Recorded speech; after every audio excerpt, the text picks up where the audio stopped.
Hi, everyone. Good morning, good afternoon, I guess it is. We just flipped over to noon. In the essence and respect of everybody's time, we're going to go ahead and get started. Um, I know Cindy was having a little trouble with some audio, it looked like, so I didn't know. I wanted to give her the opportunity if there's anything she would like to say before we get started on behalf of NAMI Citrus.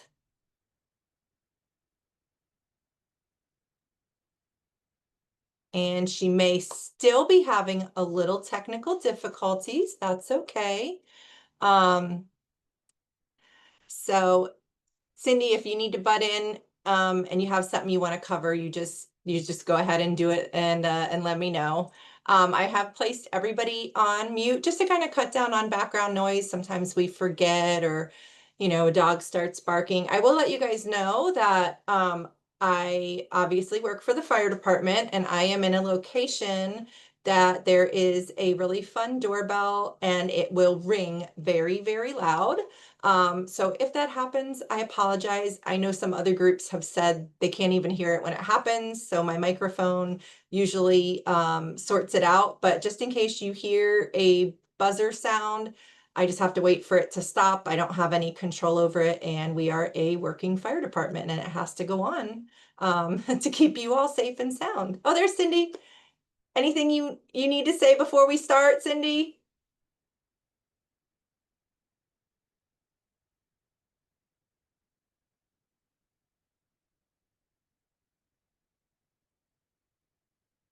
All right, maybe still little difficulties. We're gonna go ahead. It's all right. We'll move along. All right. So my name is Sunshine Arnold, and I will be leading you through this discussion today. I'm gonna go ahead and switch. Looks like everybody can hopefully see my PowerPoint that I'm sharing with you today. Um, but I am really excited to be able to be presenting this information today. Cindy with NAMI, which I'm sure you all know, gave me a warm invitation to do this. So I do want to thank her and NAMI, all their amazing staff, especially the volunteers that do this out of the goodness of their heart and having been on their own journey in mental health, and also their families. We know that that's why they're doing this, and they're raising mental health awareness in our community and providing support and education, all to help make Citrus County better and healthier. So big thank you out to Cindy and her entire team. Like I said, I'm really thankful for this invitation to talk to you all today. Um, I have several friends on here who know how passionate I am about mental health and providing education, because that is essentially how we are going to help ourselves and our friends and our neighbors. So today we're going to talk about a super fun topic, anxiety. um, what it is, how it shows up, and how we can all better manage it. So whether you're here for yourself, a loved one, or just to learn, you're in just the right place and space with us today. So I did add this fun little photo to start us off. I do not make light of anxiety. It can be very debilitating, but I utilize humor in my personal life and in my practice and working with my firefighters and EMTs and paramedics and helping others. So this also sums up my personal relationship when anxiety gets the best of me, that most of the time I get really anxious, and then in the end, everything turns out okay, or as okayest as it can be. Um, I don't want to stop anybody from asking questions, so everybody's on mute. But if you have a burning question that you feel like you're going to forget, if you wait till the end, you can pop it in the chat or raise your hand, and I'll try to do a really good job of paying attention and making sure that we answer everybody's questions today. So I love a roadmap because it settles anxiety and it lets me know where I'm going, how I'm going to get there, why I'm on a journey. So this is our roadmap today for anxiety. We're definitely not going to be able to cover absolutely everything there is to know about anxiety and related disorders in great depth in the time we have today, but we can at least start with some broad strokes to talk about what anxiety is, even what it is not, what causes anxiety, and identify some symptoms, figure out when our level of anxiety may be becoming problematic. Sometimes it's hard to tell. And lastly, go over some skills you can start using today to cope when our anxiety does become uncomfortable, and some long term strategies for good stress and anxiety management for all of us to stay well. All right. So there's lots of myths around mental health. So I think that's a super place to start. Um, there's a lot of misinformation, misunderstanding, and unfortunately, when we don't know about something and we're not sure how to get information, we kind of try to fill in the blanks ourselves. So that can lead to some myths. So dispelling the myths and talking about the actual facts is the first step in how we as a community can reduce the stigma and encourage people to seek help and support without feeling ashamed. Talking about anxiety as a normal human emotion openly helps us each to realize that we're not alone. We all can and will experience anxiety. It is not a bad word or a flaw in our character that we get anxious. The biggest barrier to someone seeking help when anxiety reaches an uncomfortable level is the silence and fear of suffering alone. The more we talk about how we each experience anxiety, even sadness, all of our emotions, none of them are bad, the more we can normalize our experiences. And it gets easier for others to speak up and get help as well. So, an example is as adults, we can share with our kids times when our anxiety got the best of us and steps we took to manage it, or even how we could have done a better job.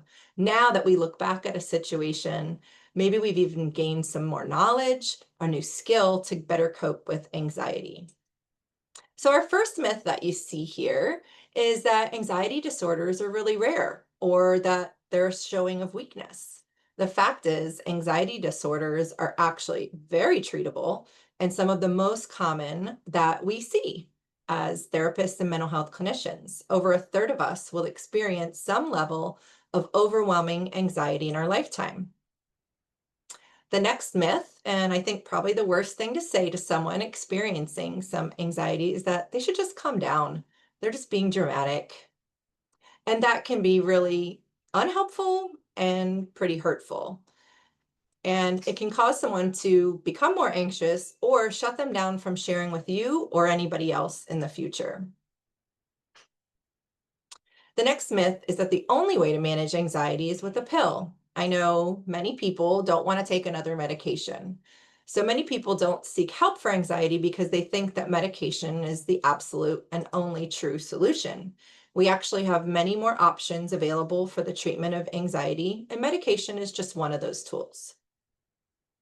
Lastly, and perhaps one of the most dangerous things for us to find as a solution is that when we feel anxious, we just avoid whatever, wherever, or whoever is making us anxious.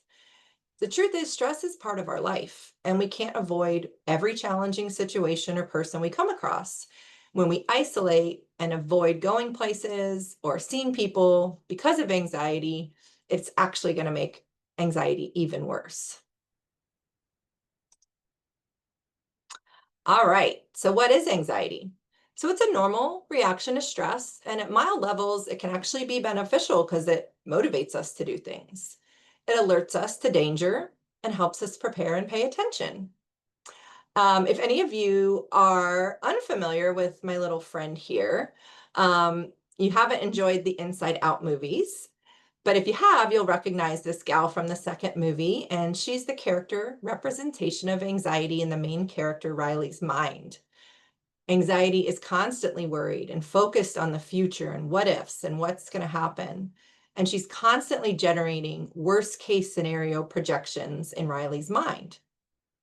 What I love most about these movies is they really help kids and adults see that all of our emotions are normal and they're all necessary to keep us well. So if you haven't checked out the movies, I really recommend them whether you have a kid or not. So let me repeat that feeling anxious from time to time about things such as our health, our money, our school, work, family, it's totally normal. And thinking we can have a life completely free of any level of anxiety is an unattainable and unrealistic goal, just like it is to say, I want to feel happy all the time. Anxiety differs slightly from fear in that anxiety really has to do with a future event or situation with an uncertain outcome, where fear is a response we have to a present threat. Anxiety can be useful, like I said, it motivates us to prepare for an upcoming challenge or is related to a specific situation, like an upcoming job interview. And then anxiety subsides once that situation is resolved and over with. So, an example today, no matter how many hundreds of presentations I give, I always have a little anxiety and worry ahead of time. Is the technology going to cooperate? Will I stumble over my words? I haven't yet, but I probably will. Anxiety is our brain's built in alarm system, and it should turn on and off, just like we turn our alarm on and off at home to protect us. Anxiety becomes problematic when it causes people to try and avoid situations that trigger or worsen symptoms. The issue isn't that anxiety exists, it becomes a problem when it's excessive and persistent. It's when the alarm keeps going off, even when there's no real danger, or the alarm is completely out of proportion to the situation or hinders our ability to function normally in day to day life. All right, trying to keep my eye in the chat. Raise your hand if I missed something. So, what causes anxiety? When anxiety becomes excessive, it usually doesn't have a single solitary cause. It's often a mix of our biology, psychology, life experiences, can even include trauma, chronic stress, illness, or substance use. When we look at one of those causes is our genetics. Anxiety disorders can run in families, which suggests that there's a genetic component at play. When we look at another possible cause in our brain chemistry, neurotransmitters like GABA, an inhibitory neurotransmitter, which calms the nerves, and serotonin, which is a monoamine neurotransmitter involved in things like regulating our mood. If there's imbalances in those chemicals that are meant to do positive things for our mood, and maybe even other neurotransmitters in our brain, it can contribute to the development of an anxiety disorder. Even certain personality predispositions, like being shy, may lean someone more towards anxiety than another. Those who have gone through traumatic experiences, have lived through life threatening situations, even when your job, like our first responders and our military, they increase their exposure to stressful situations. They have an increased risk for anxiety to rise to a problematic level. Even a major stressful life event like divorce, sudden financial issues can increase anxiety. Then we have, as I mentioned, medical conditions like thyroid issues, heart conditions, other medical things can also trigger symptoms of anxiety. Alcohol and substance use and withdrawal from these substances can also exacerbate someone's anxiety. Many individuals actually turn to alcohol and substances in an attempt to cope on their own with anxiety. And unfortunately, eventually, it usually compounds the problem. So some of these things we can change, some of these things we cannot. So we can't change our genetics. We can't change if we have brain chemistry imbalances, but we can absolutely change some of the other things, how we manage our stress, as well as how we respond and cope with the anxiety. So I want to talk a little more first about anxiety and the brain because it's kind of interesting and helps us understand what's going on. Um, so let's take a closer look at that. When we're anxious, our brain gets stuck in survival mode.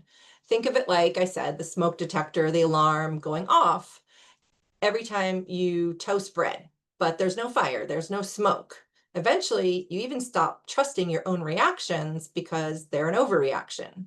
There's several parts of our brain and nervous system involved when that alarm gets stuck in on mode.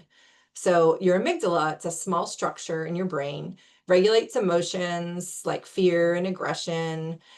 Then we have the prefrontal cortex, which is located in the frontal lobe of our brain, and it's responsible for the higher level stuff, cognitive functions like planning and decision making and expression of our personality. Also at play is our sympathetic nervous system. So that's part of our autonomic system that mobilizes our body's resources for stress and danger. Essentially, our fight or flight is involved. We can have an increased heart rate, increased blood pressure, increased breathing, among other things. So, what happens when anxiety takes over is the amygdala is in overdrive, really sensitive, it's ready to react. The prefrontal cortex isn't functioning optimally. So, normally, when we can organize and think things through, now we can't think as clearly. Then the sympathetic nervous system gets engaged, ready to go, gets our body ready to react, and we feel that pounding heart, maybe that rapid breathing start.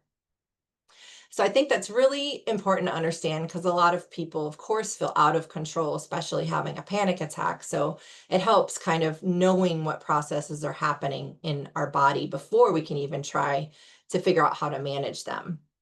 If you're not familiar with this piece of work, I love it. It's beautiful. There's several versions, but it's called The Scream by a Norwegian expressionist, Edvard Munch. I'm not sure if I'm pronouncing it correct.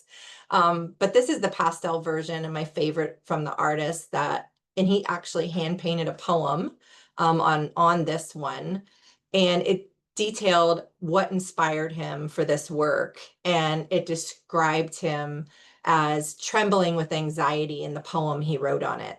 And even in 1893, when he created this, anxiety was part of our world.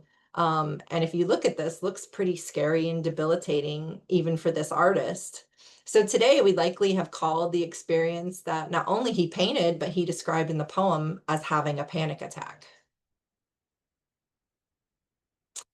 So let's look next about some of the common symptoms. So anxiety shows up both in our body and in our mind. And while this is not a completely exhaustive list, trust me, it highlights some of the more common symptoms I hear. It can show up as having racing thoughts, overthinking, tightness in the chest, restlessness, difficulty concentrating, completing tasks, even catastrophic thoughts, or what I like to call the worry chain. So what I call the worry chain or catastrophic thoughts. So for an example, say I'm working with a college student and they're worried about doing well on a test. If that student seems to be managing their stress well, and they will prepare for that test, they'll plan their time out, they will study, they make sacrifices, less fun time, so they ensure that they're going to be successful. But if there's someone that has overwhelming anxiety with a test coming up, their nervousness can kind of take over and that anxiety gets out of control and they go down the worry chain. So it starts with the test. They think about the test. Then they think, oh, I'm going to fail the test. Then if I fail the test, I'm going to fail out of class. If I fail out of class, I'm going to fail out of college. If I fail out of college, I can't get a job. If I can't get a job, I can't pay my rent. And I'm going to end up on the street. And this can happen all from one thing that may simply or not so simply just be a test. So that's kind of what the catastrophic thinking and worry chain turns into.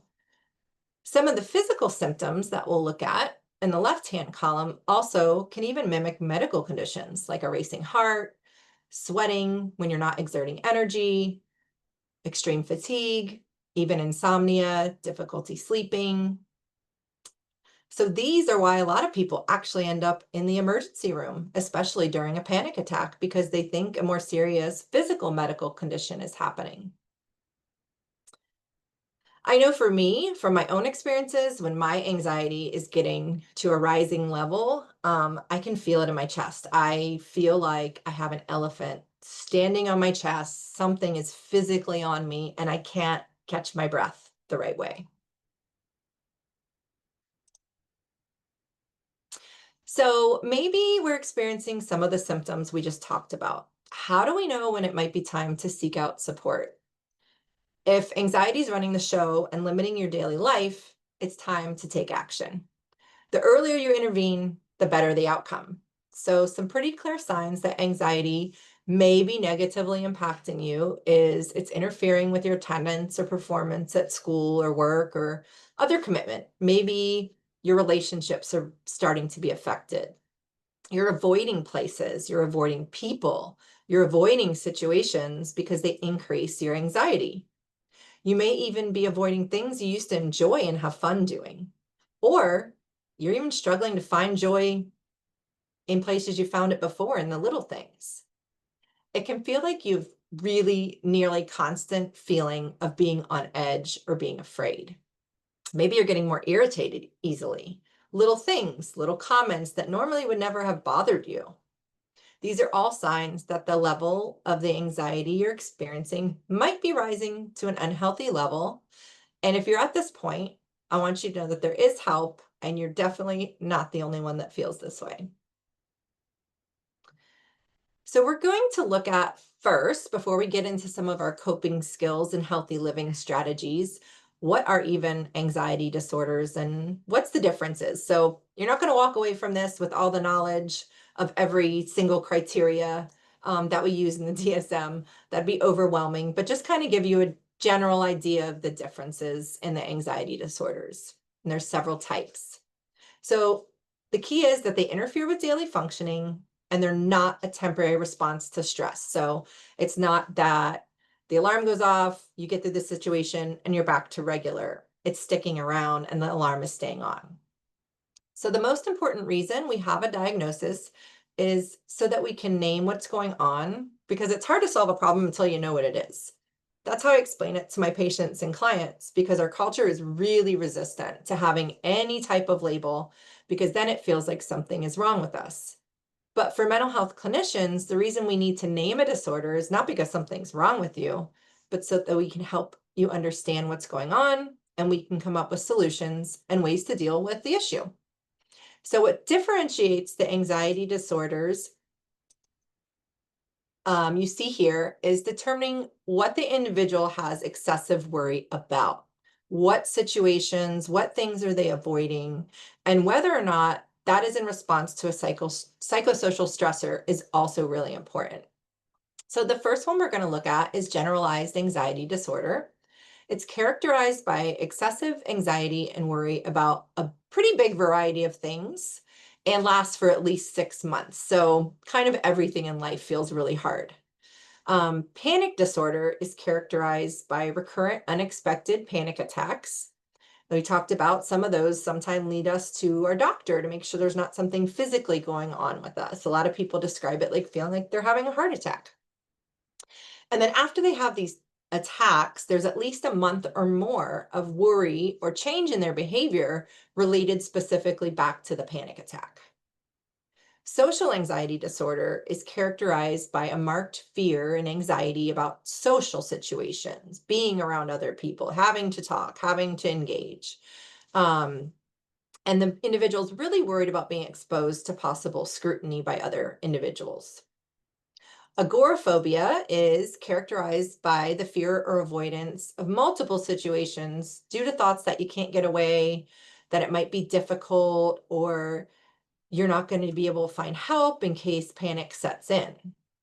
So, this can include all different situations. It can include one of them, multiples. It can be situations like avoiding public transit, not wanting to be in open spaces, not wanting to be in enclosed spaces, or a big one is being in crowds of people. Even leaving your own home can be part of this as well. So next we have really specific phobias. So they're characterized by a marked fear or anxiety about a pretty specific situation, object, thing, person. And it could truly be anything, but some pretty common ones include an extreme fear of certain animals, certain insects, even fear of needles, medical things. Those type of phobias all would fit under this one. So the last two aren't quite as common, but a person with separation anxiety disorder is really excessively fearful or anxious about separating from those that they're attached to. So, I'm not talking about a toddler. Separation anxiety in certain stages of development are completely normal. But as we get older, that's when separation anxiety may become a problem. So, this for children has to last for at least 4 weeks, and then adults, it would be 6 months or more. And the last one is selective mutism, and that's where a person doesn't speak in certain social situations. This usually begins before the age of 5. A lot of times it's just not identified till a kiddo gets into school. Many children are going to outgrow this selective mutism, but they may also be experiencing, or later in life, another type of anxiety disorder. So, I'm going to check in. Any questions? I don't see any in the chat. So now that we've talked about all of these different types of things, lots of information, the most important part of today is the tools and options to manage and cope with stress and anxiety. So I am going to provide Tanami a handout for you all. So I'm going to cover a lot of things in the next 2, 3 slides. So don't think you have to take a lot of notes, especially about these coping skills. I put them all in a handout for you so that you can try them out at home on your own, or share them with a friend or a loved one that might benefit from them. So not to worry, whatever email you registered with, you'll be able to get a copy of the handout. So I'm not going to get high on my soapbox about how our fast-paced lifestyle, our need for instant gratification has really, unfortunately, increased our anxiety and decreased our ability to exercise patience. All these skills are to help do the opposite, help you to remember to slow things down, including our thoughts. So these are some easy to learn skills, really beneficial when we feel our stress level increasing and just need to achieve a sense of calm. So that being said, not every tool works for every person. And after some practice, you can find which ones work best for you. So we're going to start at one of my favorites. And that is to use slow, relaxing diaphragmatic breathing, also called belly breathing, called lots of different things. There's lots of different versions. But this really encourages deeper, slower breaths to promote relaxation. So I think it looks like pretty much everybody's got their camera off. That's okay. So hopefully with your camera off, you feel even more safe to try this out with me, especially if you have not done it before. And so I invite you, if you need to turn your camera off, you can, but we are in a safe zone. There's no judgment here. So we're going to try belly breathing right now together, just really briefly. When you do this in practice, you're probably going to do it much longer, several minutes to really get the benefit. Today we are just going to stick with seated in the essence of time, but in the future, you can also do this practice lying down, especially maybe when you're getting ready for bed, or even before you have your feet hit the floor and get the day started. Those are both great times to do it. So really relax into your current seated position. Release any tension you might be holding on to in your arms, your legs, your feet. Feel those shoulders drop. Feel free, eyes closed or eyes open, whatever's comfortable. And next, I invite you to place one hand on your chest in the center and the other on your abdomen, just below your rib cage. We do this so we can monitor that we're really bringing the breath deep into our belly while keeping the chest relatively still. So we're really going to engage that diaphragm. And I invite you to inhale slowly through your nose, letting the air in deeply towards your lower belly, really filling it up. And hold for just a moment. And now you're going to exhale slowly through the mouth. I like to purse my lips a little and pretend I'm blowing the air through a straw to make sure I get a really nice, slow breath out. If any thoughts or worries pop into your head, the grocery list, what time you got to pick up the kids, just notice them without judgment and let them fade away while you turn your attention back to your breath. And you're going to repeat, bringing that air through your nose, really filling that belly. Hold just briefly, and then slowly release the air through that little invisible straw.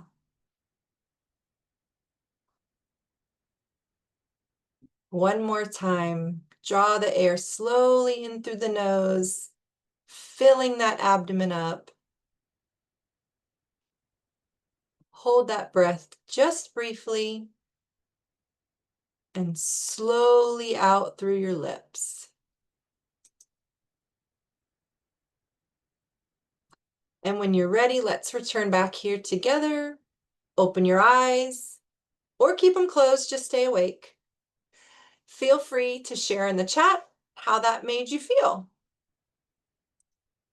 So working this type of practice into your daily routine each day for several minutes has lots of benefits in addition to activating the body's just relaxation. It can even help lower blood pressure, your breathing rate. So looking back to our list on the handout that you're going to have detailed explanations practicing all of these progressive muscle relaxation, which involves purposefully tensing and relaxing our muscles, really teaching us how to pay attention where our body is holding the actual tension in our muscles. There's several different ways to practice grounding, which helps us to reconnect with the present moment and alleviate feelings of anxiety and overwhelm. 5, 4, 3, 2, 1 is a great mindfulness exercise that involves naming things according to your physical senses to manage stress and anxiety by bringing our focus into the present moment. Other grounding techniques can include engaging our senses, such as having a favorite object to touch nearby. I keep a couple little worry stones on my desk that different people have given me, different types of rocks that have, you know, clarity and calming things about them. I also using our taste, we can use a really strong savory flavor or strong sweet or sour thing that helps us to bring back and be in the present. I like to keep Sour Patches on my desk for that. And you can even engage your sense of smell and grounding, keeping a favorite scent nearby or having a favorite candle when you want to relax. I love the smell of jasmine. It always is surefire to make me feel really peaceful. And then even just through our listening, closing our eyes, taking in the sounds around us. We're always moving so fast and doing so many things. We really don't take the time to engage all of our senses. It's a really great exercise too to do outside. Close your eyes, really listen to the sounds around you. I really enjoy Whispering Pines Park for everybody in the Inverness area. That's one of my favorite places to do some grounding work and use my senses. So imagery is another great tool when stress is mounting. Having a place that we can take an instant 10-minute vacation to whenever we want our mind to go somewhere else. It's a great way to interrupt mounting stress. So the last tool is to also learn how to confront when we're having irrational thoughts. We all have automatic thoughts that pop into our brain. I'm going to fail. I'm not good enough. Everybody's going to think I'm dumb. And they magnify anxiety. They come, you really send us off track. And if we don't stop and confront them, they can really build and make anxiety worse. So using challenging irrational thoughts is really where we just compare the evidence we have that either the thought is based in fact or fiction. And then you can use what we call Socratic questioning to further investigate that thought. So some examples that are going to be on your handout is asking, is it based on facts or is this thought coming from feelings? What would my best friend say to me in this situation? What would I tell a friend if they were in the same situation? Then, how likely is it that this fear or anxious thought's going to come true? Is it even possible? Of all the outcomes that could happen, which one's the most likely? And then, yeah, sometimes you got to say, what if my fear does come true? What's going to happen? Is it going to matter in a week, a month, or a year? Those can all be really helpful. All right. So these are, in addition to our coping skills that we can use in the moment, these are the healthy habits and strategies we can work into our routine to really improve our ability to manage stress and anxiety long term. All these healthy habits and strategies, they're good for overall mental wellness. Same things I review every single person I work with, no matter whether the chief complaint is anxiety, trauma, depression, any other disorder. I always ask about these things because that's kind of our first clue that we need to just, in general, take better care of ourselves to ensure that we have overall good mental wellness. So, first one is supportive relationships. Having people in our lives we can count on is really important. And I think we realized this when we went through the pandemic, right? That our connection to people is so vital to feeling well. Um, so it's really important. It lowers stress hormones, even. So we all need someone we can talk to, we can vent to. We don't want answers or advice. We just need someone to listen to us. So I call these your 2 a.m. friend, a person you can count on no matter what, even if it was in the middle of the night. And I know some of you are sitting there, I don't have a 2 a.m. friend. And I've been there too. And sometimes it changes who the 2 a.m. friend is, right? Maybe they're going through a crisis and now you need a new 2 a.m. friend. If you don't have one, you're not alone. It's hard for a lot of people to come up with this. Um, it may even feel hard to trust someone that much, to let them know you need them in the middle of the night or in the middle of the workday. Or you feel like you're being a burden, right?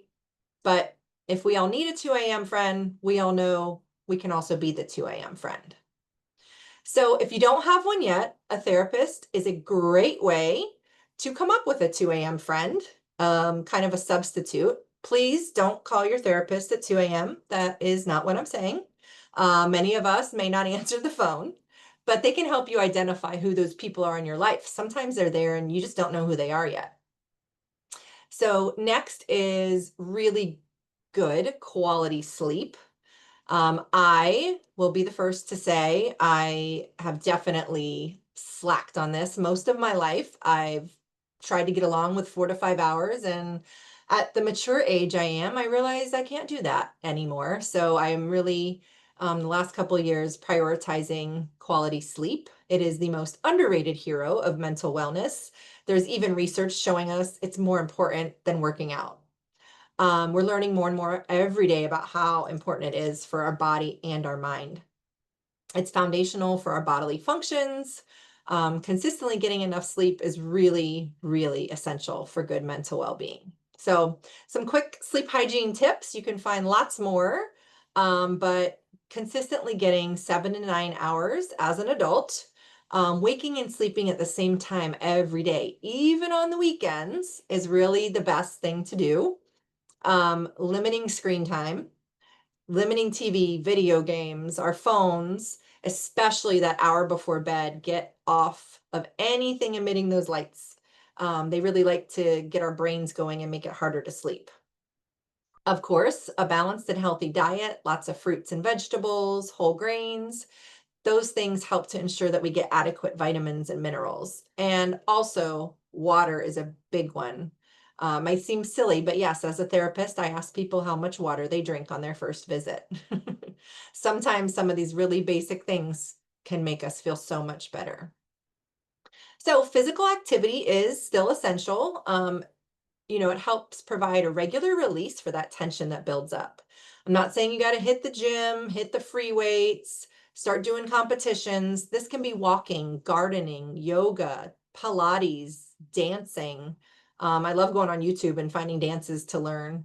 I just make sure my house is empty when I do it because they'll make fun of me and my kids will take a video, all that kind of stuff. But do something that makes you feel joy. And I can't remember what audiobook recently, but that's where I came up with I need to dance because it was the therapist that wrote the book said, think about what made you happy when you were a kid.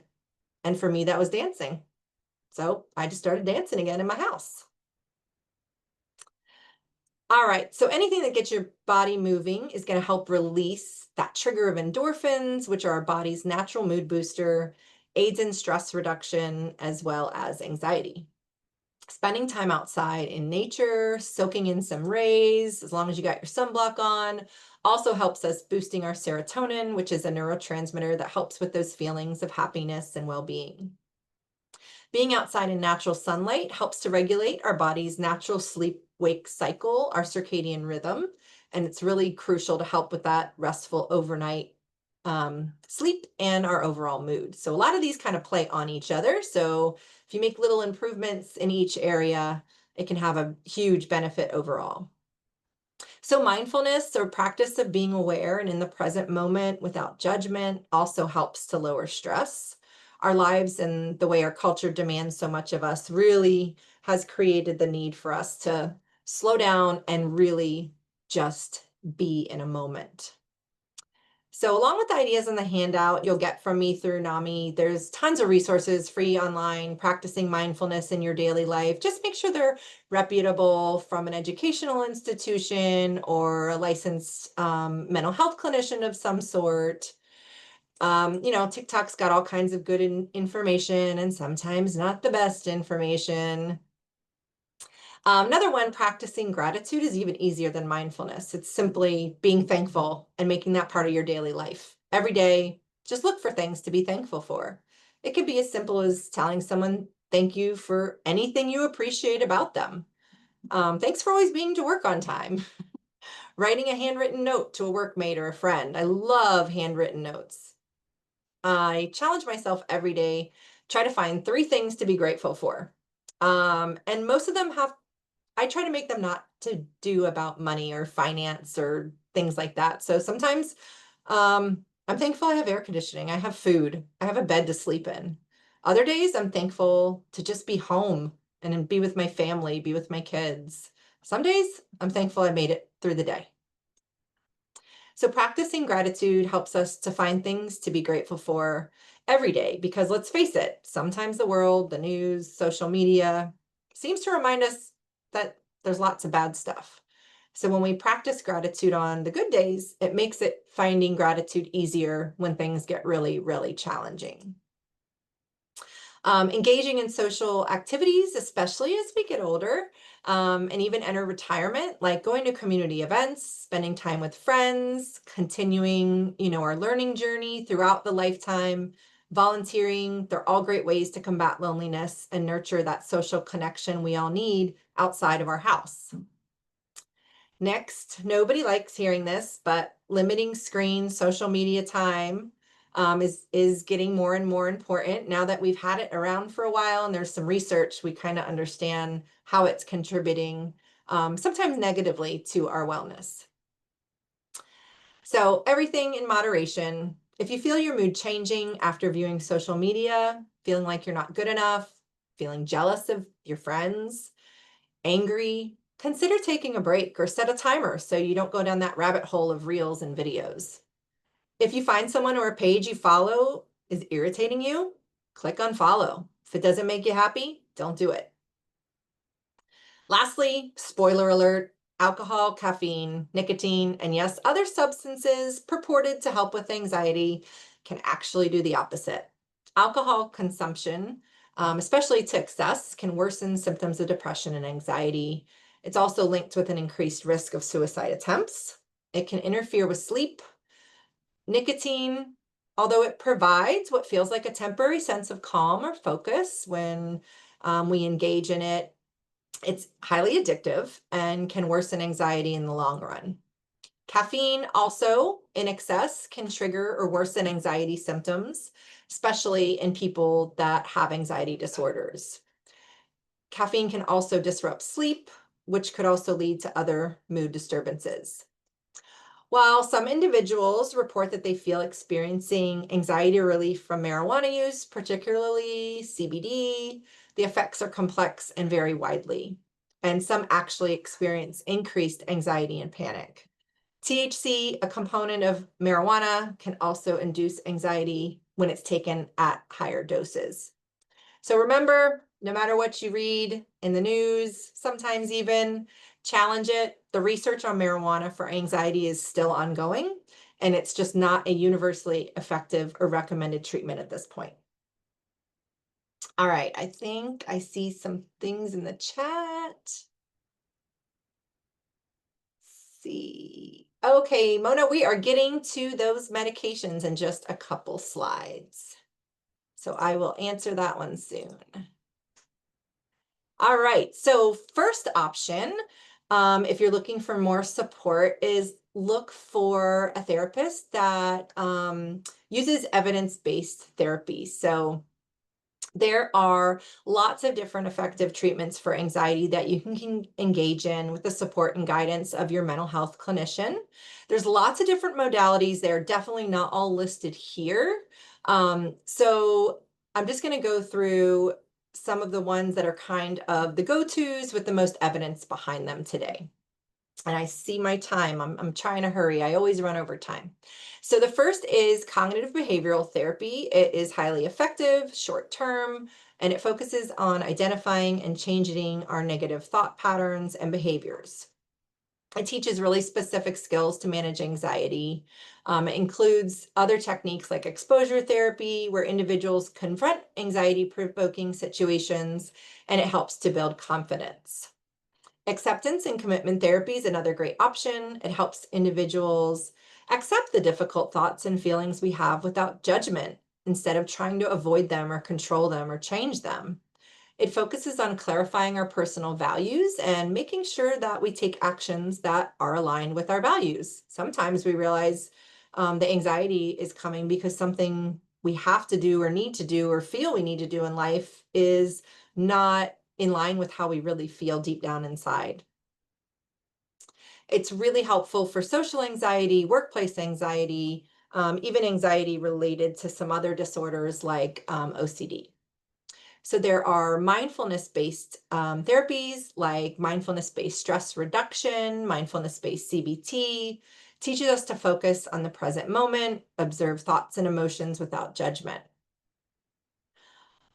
Next is psychodynamic therapy, still around, often viewed as more long-term, but can also be effective for anxiety, explores our past experiences, unconscious thought patterns that might be at play to really understand what's at the root of how we're feeling.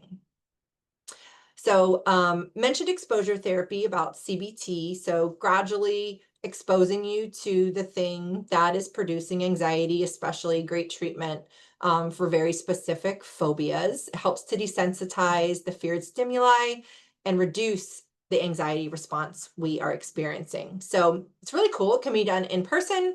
It can be done imaginally. You don't have to actually be exposed to whatever it is you're afraid of.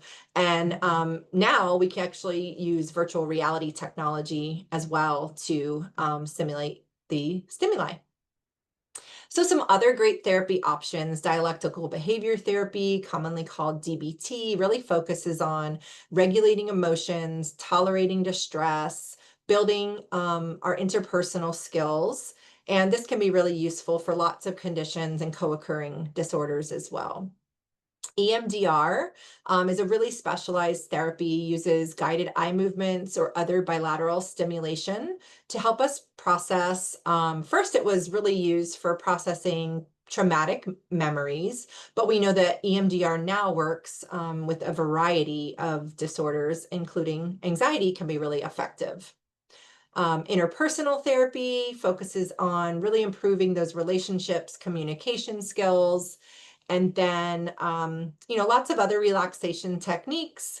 Your therapist can help you master. Sometimes, even though I can give you a handout today, it's kind of hard sometimes to really practice those on your own, and a therapist can be a great resource for learning what works for you. So really, combination of therapies is what I have found in my practice that works. It's really rare that when I'm treating someone, I stick to one modality. Most people benefit from a combination to really get optimal results. So, a therapist can assess your individual situation, your symptoms, provide guidance on the treatment options, and really tailor a treatment plan really specific to you. And the most important thing is you feel comfortable with your therapist and you trust them.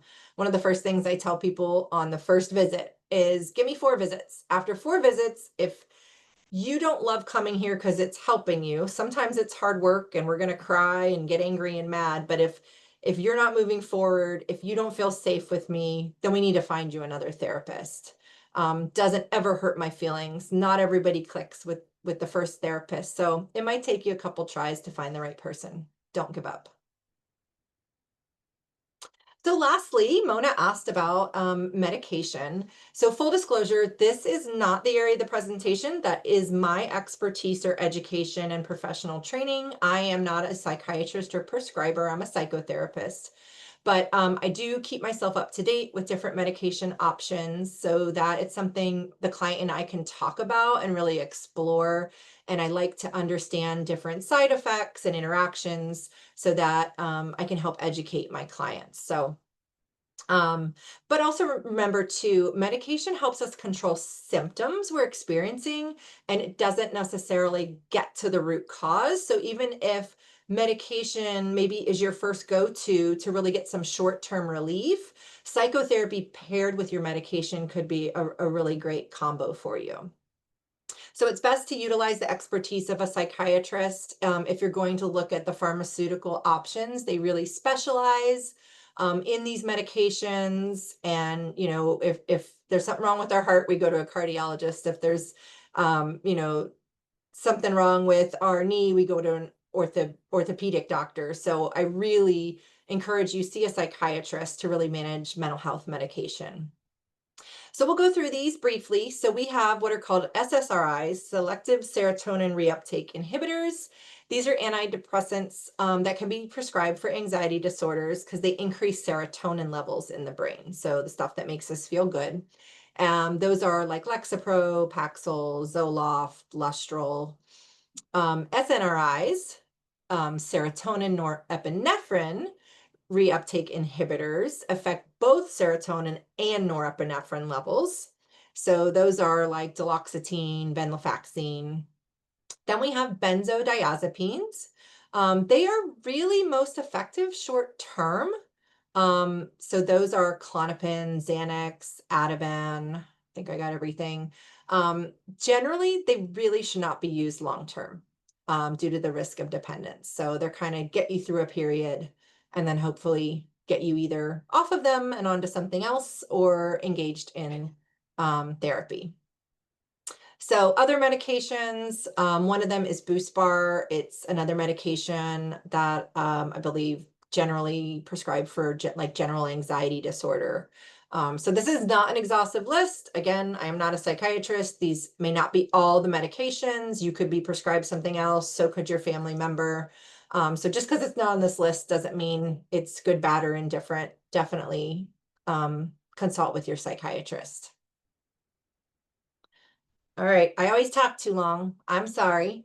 So this is where I'm about to leave you. So I like to always give resources. So NAMI Citrus, of course, they are our awesome local mental health champion. There's also National NAMI that has lots of great things you can engage in. Again, all for free usually. I A lot of people ask, how do I find a good therapist? I don't want to just Google somebody. Word of mouth is great, right? Somebody recommending to you somebody that was able to help them through something, or maybe they weren't going through a tough time. They just wanted to learn some of these skills we talked about. So word of mouth is a great way to find a licensed mental health clinician. But I also wanted to recommend something online you can do on your own. Psychology Today, it's really great, has lots of filters. You can narrow down your search for insurance, location, in person, telehealth, what gender you want, what religious background, all kinds of specifiers. And each therapist also adds information about their own practice, their perspectives, what modalities they used, what their own beliefs are, so you can find somebody that matches up with you. You know, if you're Christian, maybe, I don't know, maybe a Buddhist therapist may not be a good fit for you, right? So that's kind of an example, and you can really hone down. If insurance is a barrier for you right now, we also have our local providers, our Lifestream and Langley Health right here. They provide both psychotherapy and medication management. I hope everyone knows 988 is our national crisis and suicide hotline. 24/7, 365 days a year. You can phone, you can text, you can web chat if you need somebody to talk to in an emergency. So there's also lots of really great books on anxiety, but I wanted to share this one. It's one I've read in the last year, and it's like my favorite recommendation right now. Jonathan Haidt is a brilliant psychologist and writer. He's got several other great books, but I really love this one since we're talking about anxiety. It's called The Anxious Generation. Um, Really focuses on a lot about Gen Z, but it can be translated to all generations, especially if you're raising a kid in this skyrocketing technology, social media obsessed post pandemic world. This is a great book. Um, so I feel like I've been talking forever. With that, I know we don't have a lot of time left, but I'll open it up to any questions you all might have.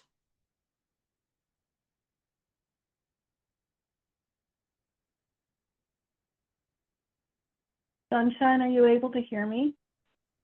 Yes, let me turn up my volume. Okay, hopefully that's better. All right. Yeah, my computer was not cooperating, so I'm watching it, but I had to phone in order to hear you.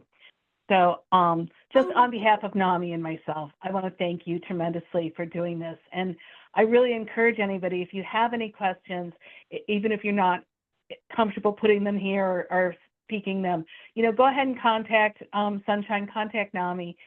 We really just want to create a safe space, like Sunshine said. So thank you so much, lady, for doing this.